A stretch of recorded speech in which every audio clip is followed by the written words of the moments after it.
Oh, you're streaming. Oh, You're live. oh wow. Oh boy. All right. What's up, everybody? Hey everybody, sorry about the technical issues here. Oh yeah, we're live and we're rolling. All right. Hey everybody, welcome to another episode of Daily Motivation. 365 days of consistency, doing the same things over and over again until they become habit. And I'm with a special guest, Mr. Joshua. And I don't want to, I feel like I'm not saying your last name. Can you give us your last name for a second? You can call Berglan, Berglan. Berglan. Berglan. Yeah. Berglan, Joshua Berglan. And I appreciate it, Josh. And today we want to talk about how adversity leads us to our purpose. And Josh, I was checking out your background a little bit, and I thought your story was incredible on how these amazing blessings have come into your life. And even though you reached some major heights of success, you still weren't fulfilled and found yourself in situations that even you weren't proud of. Can you tell us how those low points in your life led you to find purpose, start your mission, and broadcast to serve other people? Well, first of all, thanks for having me here, man. That means a lot to me. There's not like one thing to pick out of my story. The trauma that I experienced as a kid, but then the self-inflicted trauma, like I cover all of the bases of what you would imagine trauma and tragedy and things like that, all while growing up in an upper middle class home and having every privilege you can imagine. It didn't keep tragedy from striking. But here's what I've learned, because I'm not big on hanging on. I've gotten to this place where it's like living someone else's life. I was sharing with you off the air about how I stopped doing gratitude unfiltered because it was time to give it to someone else. It was time to let it be what it was for me, which was learning the supernatural power of truth and all that truth unlocked for me, uncovering all of the wounds of my past, the molesting, the HIV, the battling with my sexuality, the homelessness, the bankruptcy twice, the broken relationships, 6 times in jail, all of that stuff. Wow. All of it, because I confessed it, because I released it, because I quit hiding it. I got rid of the shame, because I set it out into the universe of saying, I did this. I repented from that. I asked for forgiveness for that. And it didn't make what I did right.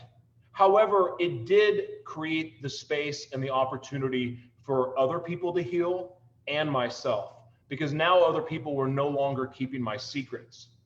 So after releasing the truth, what happens is it's like basically saying, when you take something that you've been hiding and you go into these deep, dark places, that dark shadow world that I lived in, and you put light on it, what you're doing is it's basically like surrendering it to God. Like, God, I surrender this to you. Yes. Forgive me, teach me how to use this. And I promise you, those secrets, that truth, when you surrender it, it gets used by God in one of the most powerful ways you can imagine, because now everything that the devil, the enemy, whatever you want to call it, everything it intended to do you harm with, now gets to be your victory. Because every single thing that you overcome in life, everything that you uncover, or everything that you, every trauma that you go through, all of that stuff gets to be used in a way that blesses other people. And the way that you bless them is you teach them how you healed. You teach them how you recover. Yeah. No, I learned long ago that I wasn't going to be able to get a regular job. I have dissociative identity disorder, basically it's like multiple personality disorder, borderline personality disorder that came from trauma. I've healed from that. Is it still a thorn? Do I still have to battle it? Oh, heck yeah. But I knew that I had to go all in on truth or I was going to have nothing. I could build it on a house of lies, but I had to speak that truth.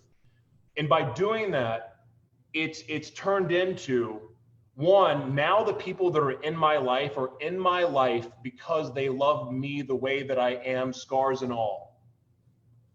They know my story, so I know that if I'm living a lie, those people in my life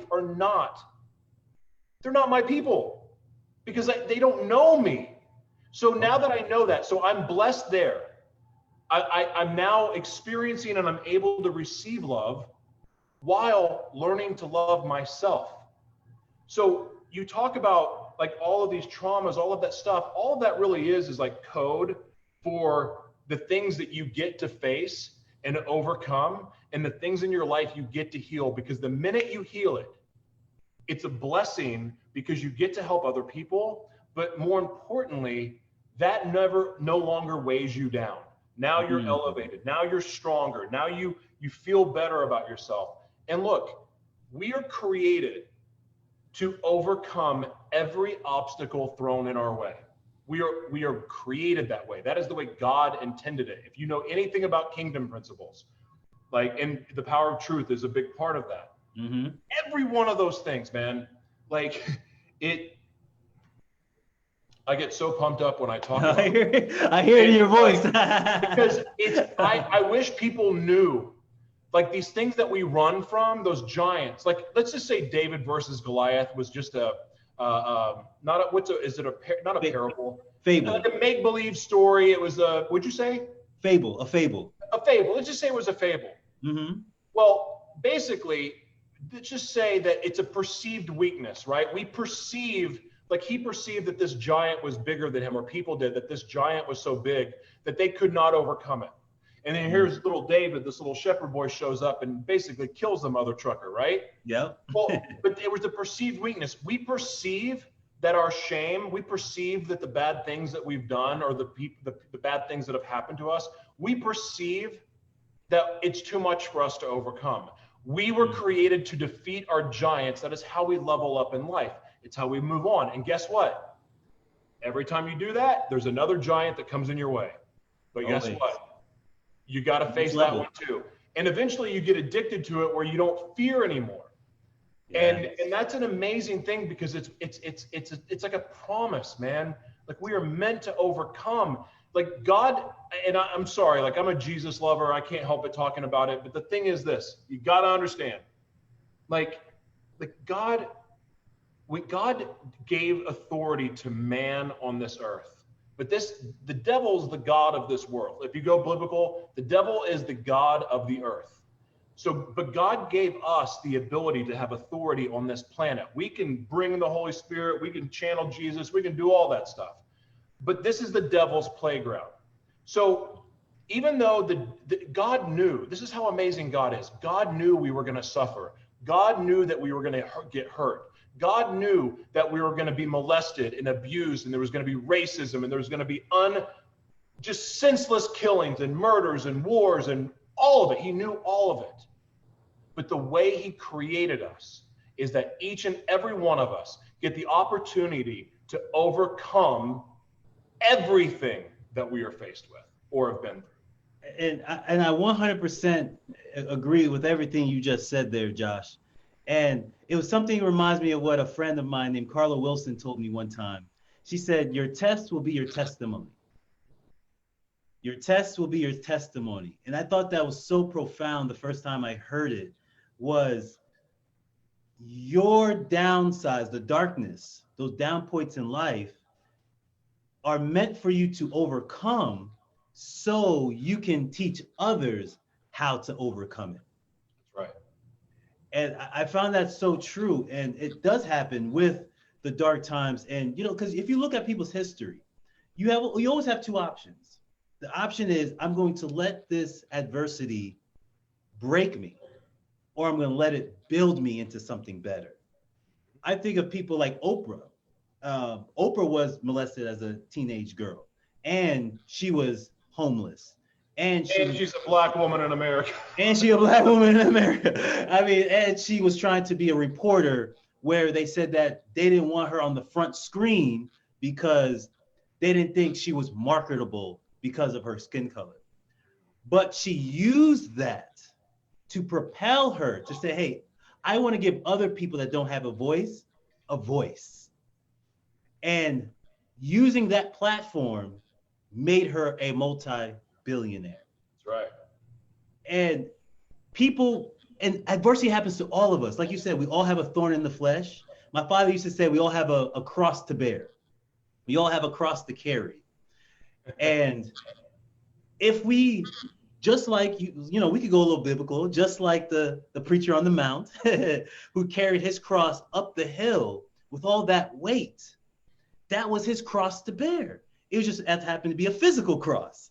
But we all have an uphill cross that we have to carry up to get to the top of that mountain. And if we can carry it, that is our strength. Because people realize that point of being crucified was the moment that woke people up. Like, that's what I always got from that story. The moment he's crucified was the moment people said, you know what? Wow, I don't think that was right. I don't think that was the right thing to do. And sometimes in those like those silent moments when you really come to realization of there's more to life than what I thought it was.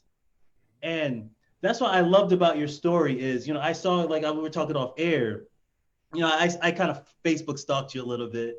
And, I saw these pictures with these nice cars, nice houses, pretty women and celebrities. And, I'm like, oh man, this guy looks like he's on top of the world. And then I hear your story. You're like, yeah, I was doing all these things, but inside I was dying inside.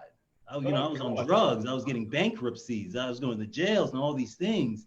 And from the outside looking in, people are going to say, wow, you had it all. But from the inside looking out, you're actually calling for help. And I always found that so powerful, that I love that you're using your story of all those downtimes to inspire other people to come out of their own darkness by, like you said, telling the truth and being real with themselves. The very first time I realized that, I'll tell you the moment that shifted me. This is the moment that shifted me. I was in such a down place. I mean, everything that could go wrong in someone's life was going wrong. I was facing a DUI charge. Ooh, those aren't fun. They're not. And it's going to actually be my second one. So that's really not fun. Oh, gosh. Oh, yeah. Not fun. I mean, the lawyer's telling me, hey, you're going to get your license suspended for a year. I was actually trying to get a job because I didn't have one at the time. And I'm like, well, if they find out about this case, they're definitely not going to hire me. My relationships, like just having bad relationships after bad relationships. I just couldn't keep a lady in my life. I didn't have a job. I was broke, like emotionally, financially. I mean, everything away. And I remember being this down moment where I call it testing God a little bit, but I screamed out. I was like, if you're real, if you are real, you need to help me because I don't know what I'm doing. I'm fine. You know what? Whatever you want, I'll do. That I remember saying that out loud. I don't know who I was screaming. I was in the home by myself. And I said, if you're real, whatever you want, I'll do. I'll do, because obviously I don't have the answers. I don't know what I'm doing. So if you're really real, you show me you're real and I'll do whatever you say. And of course, nothing happened, no lightning stroke or, the earth didn't shake. But I remember 2 days later, it's the craziest thing, man. I'm driving and, God knows the universe knows how to grab you, right? They just know you. And I'm driving up the street and I see this pretty girl and she kind of winks at me a little bit. I'm like, okay, she's flirting. And she, I'm like, okay. And she veers off of this hill. And so I'm thinking, okay, she wants me to follow her. Yeah. My ego, right? And so whatever. So I'm thinking, okay, she wants me to follow her. So I follow her and I end up pulling up to this big giant church. And I go inside the church. I can't find the girl. I'm like looking for her. I can't find her. But some guy says, hey, man, just gives me a flyer. Hey, we're having a New Year's service. You should come. And at the time, I'm like, yeah, whatever, whatever. I'll see it out. But I remember sitting at home and kind of just feeling bad about myself. And I look down and I see that flyer. And I said, you know what?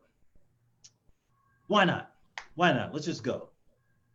And the preacher that day said everything I needed to hear. I mean, every single thing I needed to hear. And he finally said something that helped me release all the pain, all the burden, all the blame, all the guilt, all the shame, and everything that I was holding on to. He said, the reason why your mother tells you to wipe your feet before you get in the house is so you don't get what's out there in here. And he finally said, Rich, wipe your feet, meaning let go of all the things that you think is holding you back. Let go of all the shame and all the kids bullying you when you're younger, and you growing up in poverty, and you having bad relationships and low self-esteem. Let that all go and finally embrace who you truly really are. And once I did that, I tell you, it was like this weight lifted off my shoulders. And I remember going to my sister's house at that same day and saying, I don't know what, but I just feel better. And she handed me a book. And I don't like to say the book because some people take the book as, oh, that was the book, and I just read one book and I'm done. It was a book that started me on the journey. And I read this book, and it was saying so many things that I just never heard before, and made me go deep into myself and self-development that just started me on my journey and just led me to where I am now. And so everything happens and I knew that all those sequences happened after I asked, after I finally released, after I finally said, okay, show me. And then the universe showed me. And from that point on, I knew the universe was real, the universe had my back, and the universe was leading me and guiding me to somewhere. And that's where I realized that my fulfillment was never going to come from the outside in, the outside in was always going to come from the inside out. And that's when I found my purpose, was through my largest adversity. And I think that's what I want people to take away from this talk is you might be going through a downtime right now. You might be in the pandemic. You might be lost your job. You might be sick. You might have your issues with your kids, issue with your parents. You might be at a place where it's dark, but I promise you, those dark places is where your truth lies. Yeah. Your dark place is where your truth lies, man. It becomes the fuel for your purpose. And becomes the fuel for your purpose. Yeah. 110%. So Josh, how can people find you and hear more about your message?